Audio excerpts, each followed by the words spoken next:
pleasure to be here.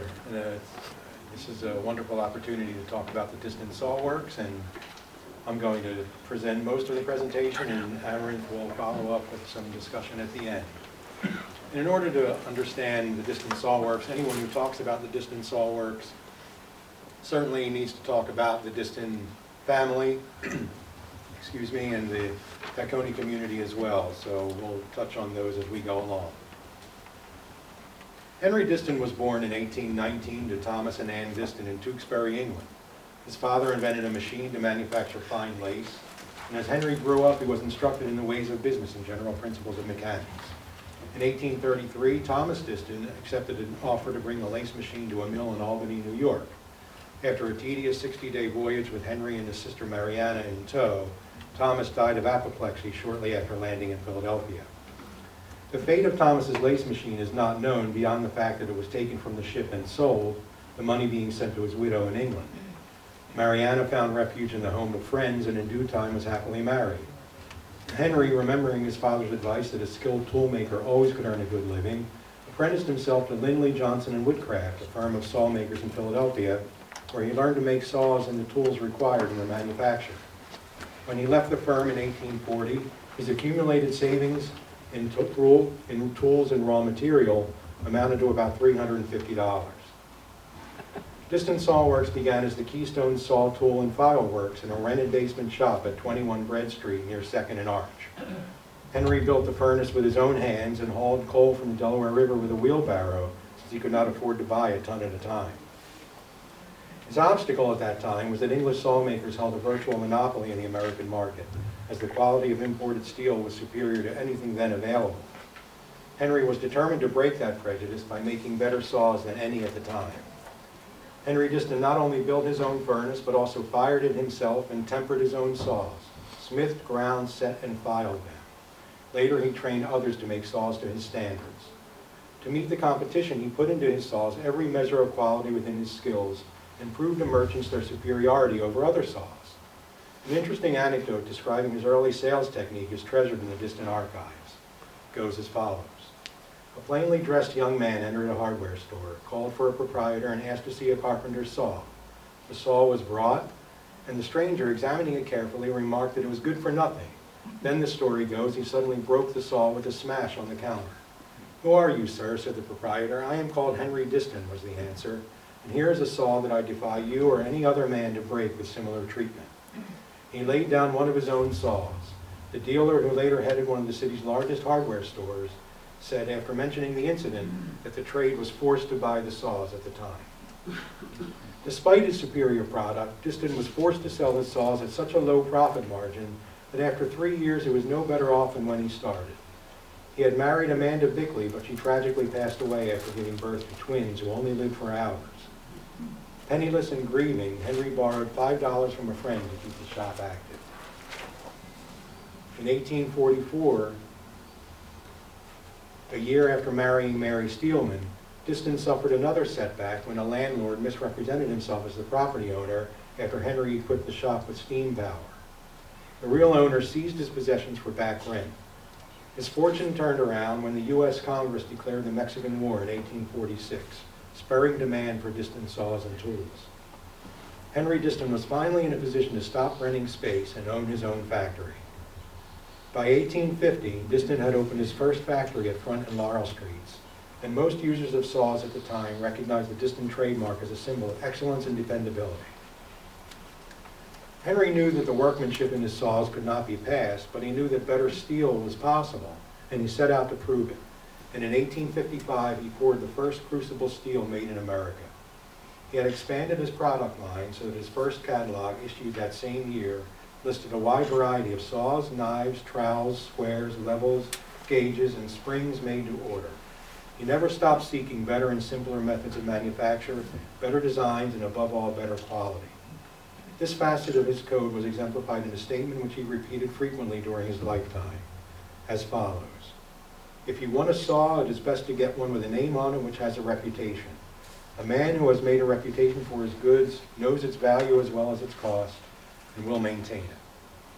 The 1860s produced two events which would significantly boost the level of business at Disston Saw Works. First was the 1861 tariff, which was imposed on foreign saws and tools. Second was the Civil War, for which large quantities of war material would be needed. Disston's offer to the federal government was swiftly accepted, and the factory was producing scabbards, swords, guns, knapsack mountings, and various other items in addition to saws. By 1864, the business was generating $35,000 in monthly sales. A fire at the factory that same year had most believing business would come to a halt for months. The seasoned Disston calmly directed workers to clear the rubble while the bricks were still hot. Cleared areas were covered with awnings and an adjoining lot was purchased. 10 days after the fire, the saw works were in full operation and monthly sales jumped to about $70,000. The Laurel Street factory eventually covered 8 acres. Disston's patriotism toward the United States was demonstrated during the Civil War when he offered any employee who served in the military a sum equal to half their Army pay and assured them their jobs would be there upon returning. About 25 men enlisted, including Henry's oldest son, Hamilton, who turned down his father's offer of commission. When Hamilton returned from the war, after accumulating 7 years of apprenticeship and learning the business, Henry took him into partnership and the name was changed to Henry Disston and Son. In 1871, another change was made when Albert H. Disston joined the firm. He had previously been serving in the accounting department, and at this time the name was changed to Henry Disston and Sons. At 3 to 4 year intervals, the 3 remaining sons, Horace, William, and Jacob, came into the business as partners. The business would be incorporated in 1886. It was also in 1871 that Henry Disston, always mindful of the welfare of his employees, decided that they would be far better off if the factory were moved away from the congested and increasingly unhealthy surroundings of the Front and Laurel facility. He also envisioned a more productive and efficient operation closer to the edge of the city, where he could take advantage of railroad and shipping options. Lastly, he felt it would be ideal to erect dwellings for his employees, providing all the benefits of air and comfort in contrast to the factory surroundings. Henry Disston became familiar with the Tacony area because his brother Thomas had purchased a lot near St. Vincent's Orphanage, which was built in 1850 and sold lots to finance construction. Touting the healthy surroundings of their Tacony development, an ad placed by the Tacony Cottage Association read, "Ye all who pay high rents in a silly corner of the city and breathe pestiferous air, soon losing dollars and life, come to Tacony. The land is very good and the fruit of the smallest melon is much larger than that of the thickest and highest oak tree." Henry was drawn to the fact that Tacony had both a rail line in place and a wharf along the Delaware River. He saw a great opportunity to escape the worsening conditions around the factory and make available building lots on virgin soil where his employees could afford to rent or purchase a home within walking distance of their jobs. He initially purchased a 6-acre tract which housed a sawmill. This was used as Disston's testing laboratory, while an assemblage was ultimately acquired which totaled over 350 acres. Grounds not reserved for factory space was laid out in building lots, streets, a park, and other public improvements. The dictionary defines utopia as a state with perfect political and social concerns or constitutions. Henry Disston had created somewhat of a utopian state within his own company. His paternalistic outlook when it came to his employees was as important, if not more so, than his insistence on quality. He viewed the employer-employee relationship as reciprocal and believed in the fair treatment of all employees. This philosophy led to an unparalleled growth for his company. It is with the same vision that Henry Disston set forth plans to bestow upon an entire community the paternalism he so successfully fostered within his saw works. To further his fatherly control over the neighborhood's development, Disston established a savings institution for the benefit of his employees. A building was eventually built at Longshore Avenue and Tulip Street for this purpose. In addition, he enacted private deed restrictions on all lots in his estate, which passed from property owner to property owner. The deed restriction includes the following language: no tavern or building for the sale or manufacture of beer or liquors or any kind and description, and no courthouse, carpentry, blacksmith, courier or machine shop, livery stables, slaughterhouses, glue or soap boiling establishments, or factory of any kind whatsoever where steam power shall be used or occupied on the tracts, piece of land, or any part thereof. Quote. The deed restrictions were meant to provide what Disston viewed as a better life for his workers. Smell and noise abatement and a ban on saloons promoted a quality of life that could not be maintained in other communities, since a formal zoning code was not instituted until 1933. By 1880, in addition to the new factory, the Disston Company had erected 122 homes, most acquired by employees through the Building and Loan Fund. The company also built sewers and provided funds to erect a new school building when the city failed to do so to ease the overcrowding at the only school building in town. The new school at Glenlock Street and Longshore Avenue became known as the Henry Disston Elementary School. Disston built his own water pumping station that ensured a pure supply of drinking water, said to be the purest water in Philadelphia at the time, taken from Sandyford Springs, a feeder stream from the Pennypack Creek. Disston also installed fuel gas, which by 1988 was the main provider of light for urban homes. By gaining control of water and gas services, the community was guaranteed modern living conditions, and skilled labor was enticed to move to Tacony from areas near Disston's hometown of Sheffield, England. Besides giving charitably to a variety of churches, the Disston family donated resources to help construct the Tacony Music Hall. This was not only an entertainment venue, but also housed a library on the third floor, completely furnished and stocked by the Disstons, so workers could expand their knowledge. This entity, known as the Keystone Scientific and Literary Association, was the predecessor to modern-day Tacony Library built by Andrew Carnegie on a Disston-owned lot at North Street and Tarsdale Avenue in 1906. Henry Disston's youngest son, Jacob, was in attendance at the dedication ceremony and donated the land on which it was built. Henry Disston did not live to see the completion of the tremendous plant at Tacony. However, in 1876, he saw his products receive the highest honors at the Great Centennial Exhibition in Philadelphia. But early in 1878, he suffered a stroke. After a partial recovery, he was ordered to Hot Springs, Arkansas to recuperate. He returned home on March 9th of that year, apparently much improved, but the following evening he suffered a second stroke from which he never recovered. He died on March 16, 1878, at the age of 59. A little over a month later, on April 26th, President Rutherford B. Hayes visited the Disston plant and was so impressed that he expressed a desire to return for a private tour of the establishment. During his visit, a rough piece of steel was offered to him for inspection, and Hamilton Disston told him a saw would be made from it and presented to him before his departure. Some 42 minutes later, he received a finished handsaw with his name etched on the blade. It ultimately took 27 years, from 1872 to 1899, to completely make the permanent move from Laurel Street to Tacony. The transfer of the entire Saw Works operation proceeded in this order.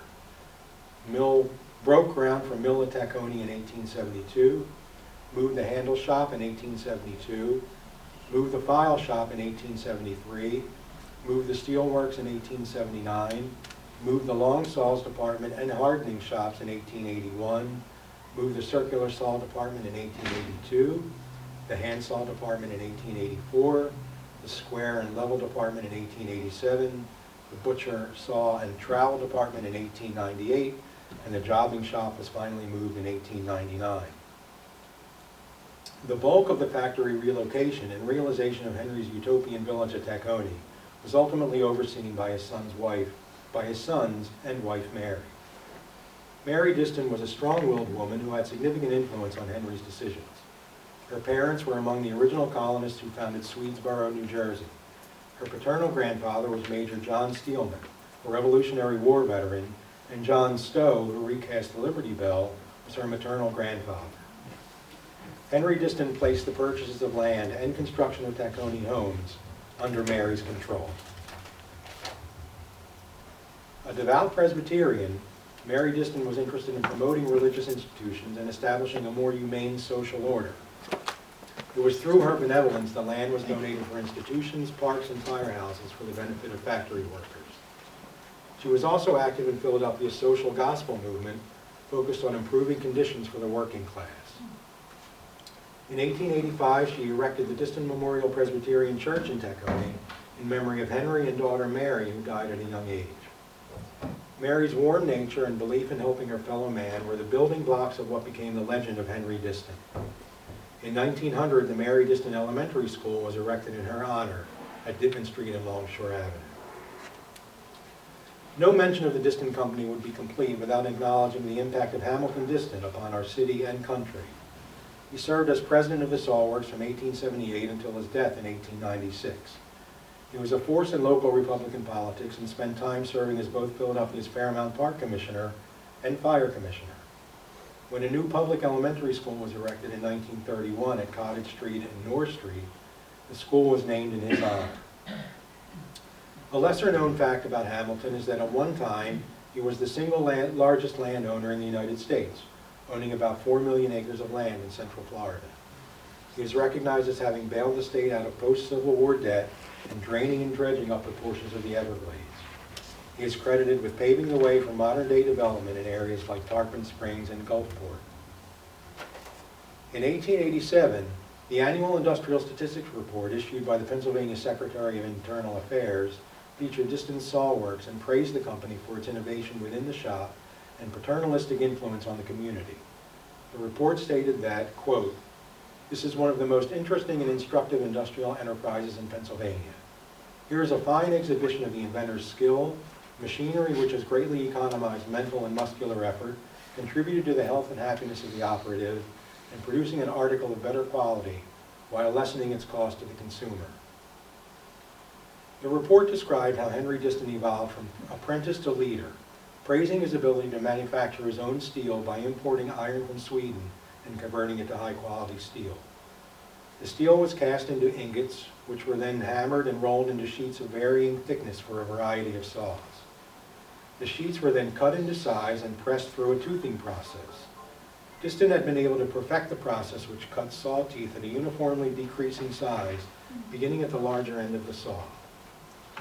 Once the saw was heated and hardened by immersion in oil, the spring or temper must be created by using hydraulic pressure to flatten the saw in a furnace. Disston's use of hydraulics left less labor for the smithers who applied the final tempering touches. The report stated that Disston's machinery saved 80% of human labor. The advances within Disston's file works were also noteworthy. Traditionally, a single laborer could produce only about 4 dozen files per day. Disston's machine could now produce 1,000 files per day, which were tempered by heating them in molten lead and dipping them in a brine solution. The steel works, which was part of the plant, was fully equipped with the latest machinery and had exceptional facilities for the making of crucible steel, particularly adapted for saw requirements. This was an important factor in the making and maintaining of high-quality saws, for the steel was the foundation upon which rested all subsequent work. The Disston Saw Works was the first to manufacture saws from the raw material to the finished article. This, in fact, was the first successful crucible steel melting plant in America for saw steel. In 1906, an electric furnace was installed in the steel works and successfully operated for the melting of crucible steel, representing the first of its kind in the United States. The material melted was carefully selected for quality, and the various operations from melting to rolling were performed by men of vast experience.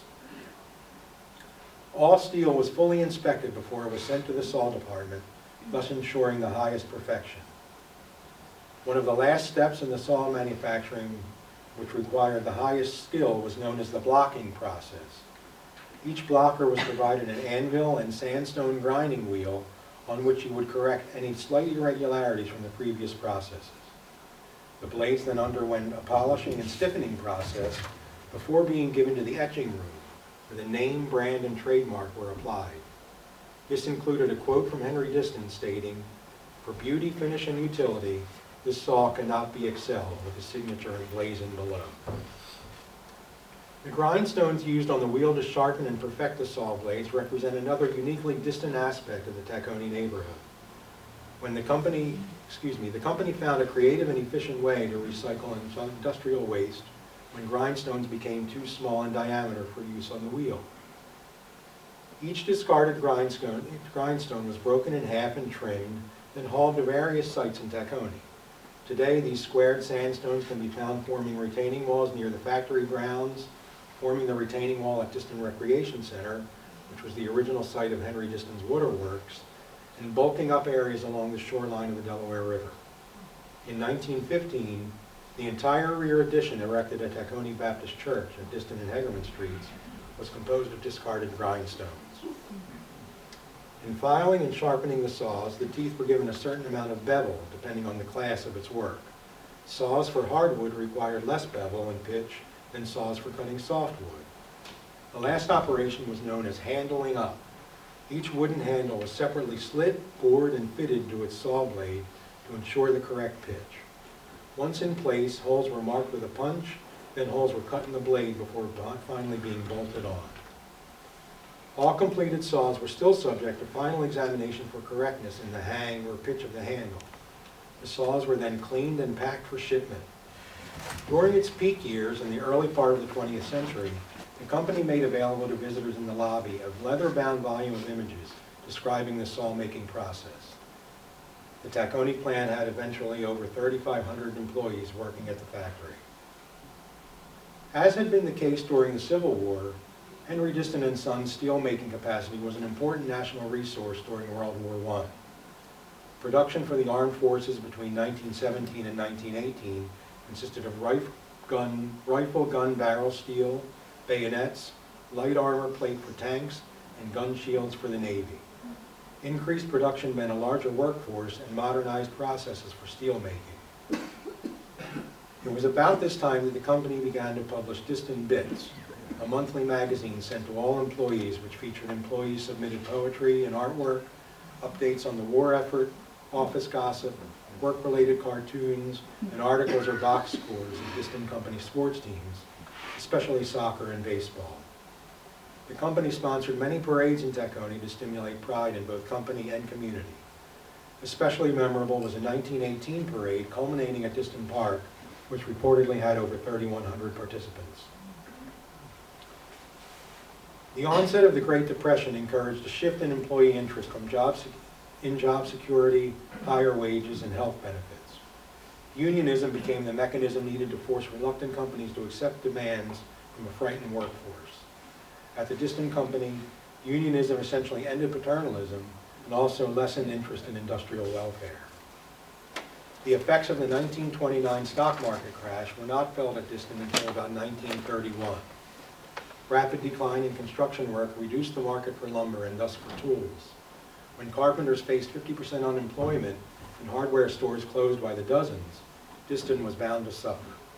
These circumstances led to a drop in the workforce from 2,500 in 1925 to 1,400 in 1933. Under these conditions, pensions meant little to the laid-off worker. Disston's management considered its pension plan sufficient to safeguard workers, but this was true only if the relationship between company and employee was stable. This was not the case in most companies in the 1930s, including Henry Disston & Sons. Employers were looking for longer-term commitments, but workers were looking for immediate wages.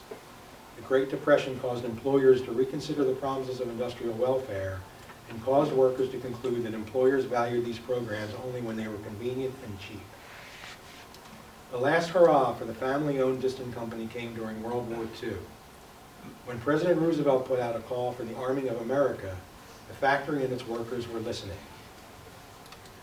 Disston Saw Works has been a leading manufacturer in the country's war effort dating back to the Civil War, as we stated. In the period between 1861 and 1865, the firm produced armor plate for the Navy to use on the side of the wooden ships blockading the ports of the South. Again in World War I, Disston produced armor plates for cannons and ships.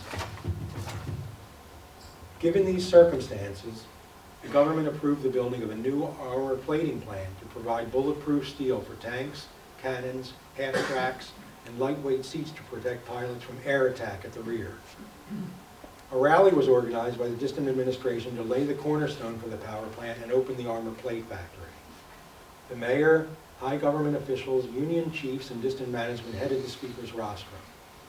Workers from the factory were assembled by the company outside the factory.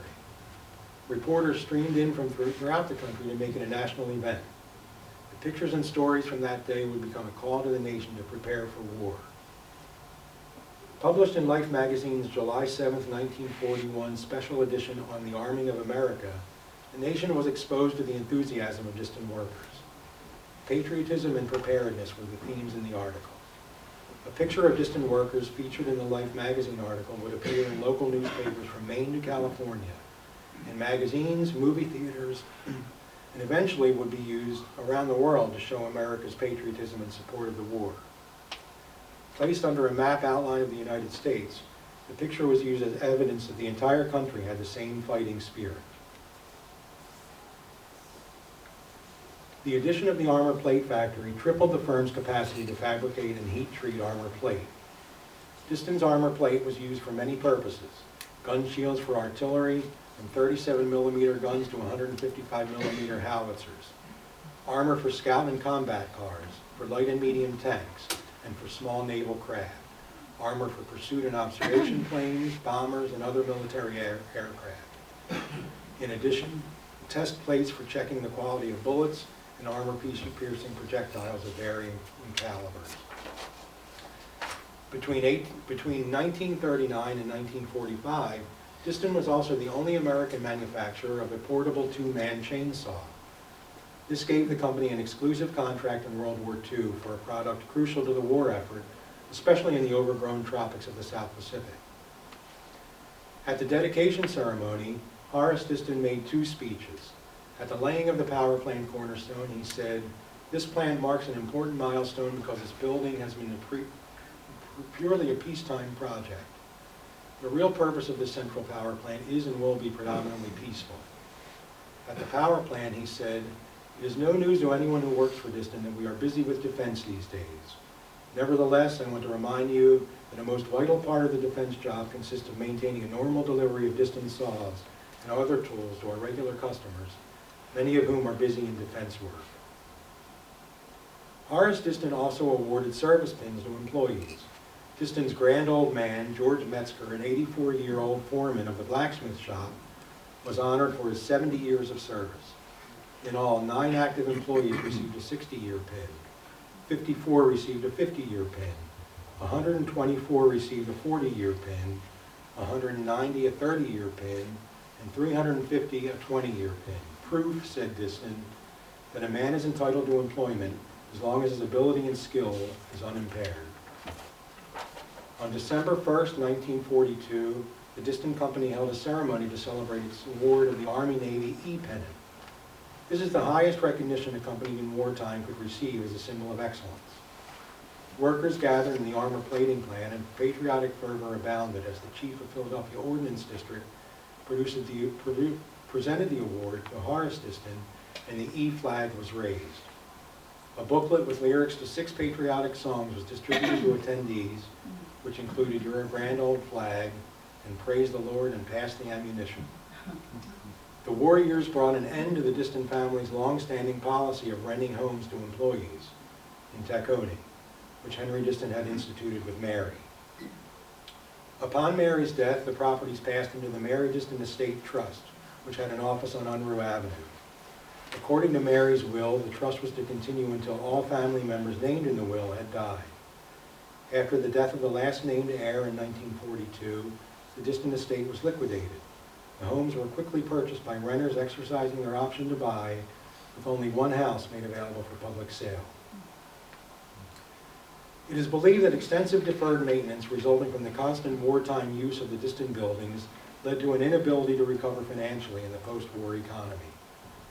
Union strife and pension disputes forced the sale of the firm out of the family in 1955. The company was acquired by H.K. Porter Company, who swiftly paid off a loan to Philadelphia National Bank by confiscating the pension fund. The operation was moved to Danville, Virginia, leaving the Tacony factory to be carved into multiple parcels of industrial property. Today, some of the oldest buildings in the Disston Saw Works complex are owned by RAF Industries, which operates Disston Precision Incorporated at 6795 New State Road. Although there is no connection to the Disston family, the name was retained by the company since it is synonymous with quality products and excellent customer service. Acknowledging that few, if any, industrial pioneers were more committed to excellence than Henry Disston, the Disston Precision Company prides itself in industry superiority by supplying hardened, die-temper, and precision-ground alloy plates and sheets made to the most exacting tolerances. In recent years, the management at Disston Precision have been overly hospitable to those who wish to visit a portion of what was once the world's largest saw manufacturer. Walking tours of the facility have taken place frequently and show that in some corners of the shop very little has changed. While the machinery does most of the work today, human touches must still be applied to ensure the product will function properly. Community associations, historical societies, and elected officials have all benefited from the hospitality of Disston Precision as the steward of Tacony's rich industrial heritage. Disston Precision continues to carve out its own niche in the industry. In addition to making custom saw blades, the company supplies die-cutting plates, shredder knives, crusher saws, friction discs, and compressor valve plates. Their services include heat treating, heat flattening, grinding, laser cutting, pressure burning, and water jet cutting. Although the Disston family has no connection to Disston Precision, the bond between family and community was never lost on the Distons. In 1998, as part of the festivities celebrating the 75th anniversary of Hamilton Disston School, 2 members of the Disston family served as ambassadors and visited the school. William Disston and Stuart Disston captivated the students as they got to familiarize themselves with the namesake of their school and the sprawling factory which gave rise to the Tacony neighborhood and employed generations of its residents. Over the years, we've been able to host slide presentations at the school, including a Saw Works presentation for students as young as grade 2. In 2009, a citywide art festival staged by Hidden City Philadelphia offered month-long original works of art by local artists inspired by underappreciated city landmarks and architectural treasures. Disston Precision graciously agreed to allow artists John Phillips and Carolyn Healy to use the vacant drop forge building in creating a work known as Running True. The artists combined audio, video, and sculptural elements derived from sounds, images, and artifacts collected from the Disston grounds. Factoring prominently in the installation were early engineering drawings and old Tacony maps to which the artists were given exclusive access. Upon visiting the site, the artists were drawn to the physical processes and science involved in treating and shaping steel.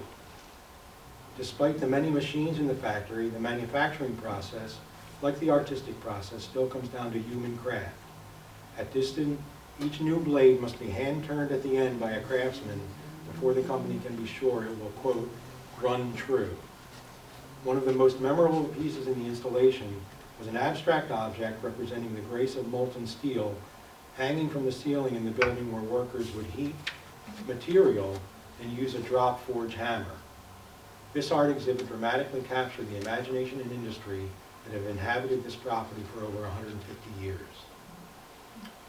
During the Running True exhibit, a tour of the Disston factory and grounds was arranged for students of Hamilton Disston School.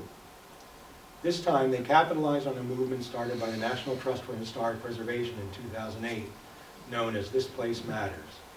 This is a nationwide effort to promote public awareness of the importance of maintaining and preserving the historical and cultural significance of our favorite places.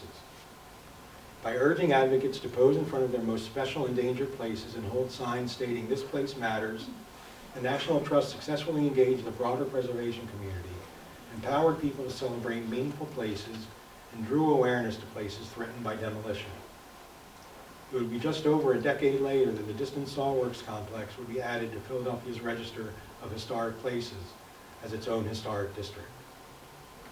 In 2012, when the city of Philadelphia built a new Tacony firehouse, Disston Precision donated objects from the factory to use in the public art installation along Disston Park and McGee Avenue.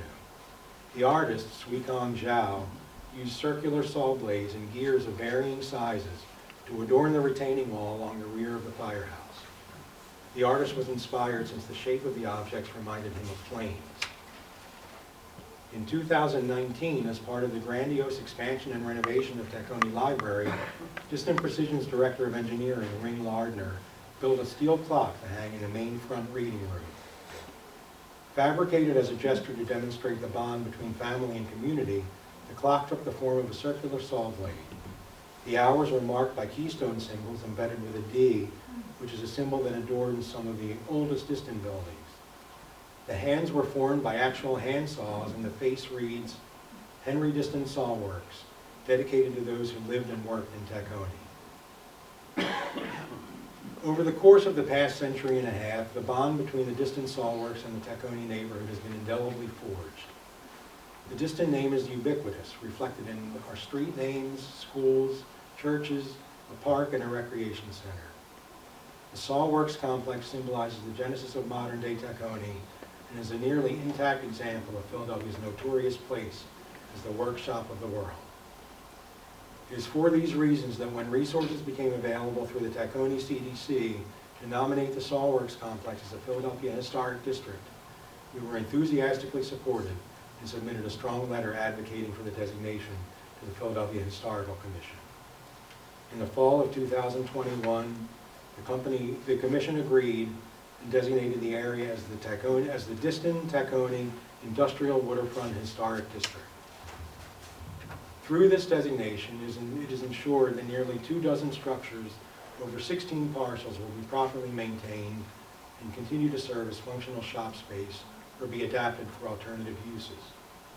I would now like to introduce Amarynth Ruch, who will present to us an overview and a brief description of existing conditions at the complex. Amarynth?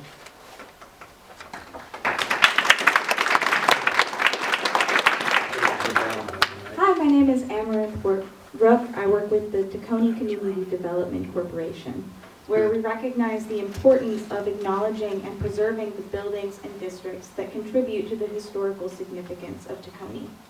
In Philadelphia, when a building or district is designated, it's awarded certain protections and resources to preserve its historical facade.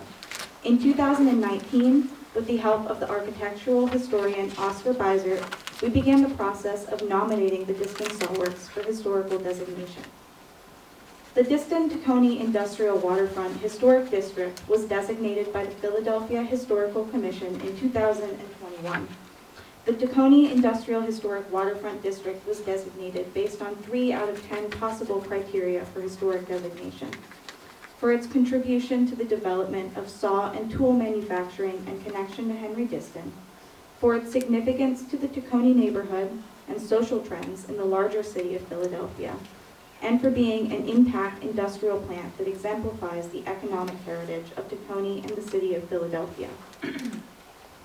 Thanks to the work Oscar Beisert put into this nomination, we now know even more about the history of the Disston Saw Works, the order in which its buildings were constructed, and what those buildings look like today.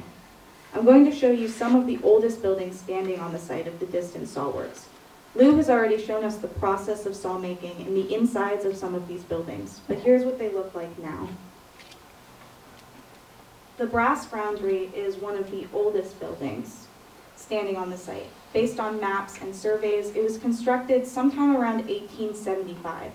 This photo depicts the building in 2008. The rolling mill was constructed between 1880 and 1882. This now made it possible for the Disston Works to conduct every operation in the manufacture of saws within their own walls, marking a new era for saw making in the United States. The saw handle department was likely constructed between 1883 and 1884. It was used for the manufacture of wooden saw handles. The Bandsaw Department was built in 1895 after widespread use of bandsaws made it necessary to have a separate department for them. Bandsaws were used for large timber and were between 45 and 55 feet long. The office head house was built between 1894 and 1910. It's connected to the Bandsaw Department by an iron gate with stone gateposts made from Disston grindstones. The ruins of the office can be seen here in a photograph from 2019. The trimming shop was built between 1894 and 1910. It was used for trimming in the industrial process. As part of a $1.5 million investment into expanding the factory, several buildings were constructed between 1909 and 1912. The Blacksmith Shop and the Machine Shop, seen here, were built between 1909 and 1910. The Blacksmith Shop was built to serve the jobbing department and the Machine Shop. The Machine Shop was mostly used for the construction of various knives. Also part of this investment was the File Shop, built between 1910 and 1911, and the Jobbing Department, built between 1911 and 1912 for the manufacture of steel plates. The cold mill was built along with these other buildings in 1910. Cold rolling is a metal forming process in which steel ingots are forged and rolled into sheets of other shapes. As you can see, some of these buildings are in ruins. Some of them almost look like nothing has changed. Each of them was significant to the development of the Disston Saw Works, though, and because of that, they were important to the development of Tacony. By recognizing their importance and designating the Disston Saw Works as an historical site, we're able to protect the future of these old buildings and maintain a long-standing reminder of where this community started. Thank you.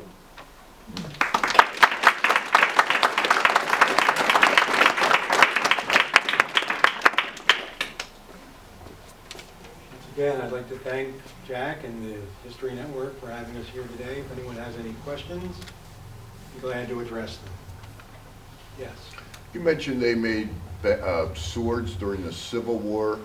Did they make bayonets during the Civil War? And you said they made bayonets during World War I. I believe so, yes. Were they? Do you know how many they produced, and are they marked? I don't know how many were produced, but I believe they should be marked. They should have both the company, they certainly should be marked with the company name, sometimes with the year they were manufactured as well, depending on these. But we don't have any in our collection, so I don't know for sure. Well, I collect military memorabilia, and I'm not a big sword collector, but I'm certainly going to look for them now. There's a lot of familiar names that had manufactured swords during the Civil War. There weren't that many manufactured during World War I. And I know a lot of bayonets during World War I. I've never seen the Disston. Yeah, I'd certainly love to see one myself. Well, I'll try to find one. That would be great. Thank you. Yes? What happened to the company records? Did they go to an archive?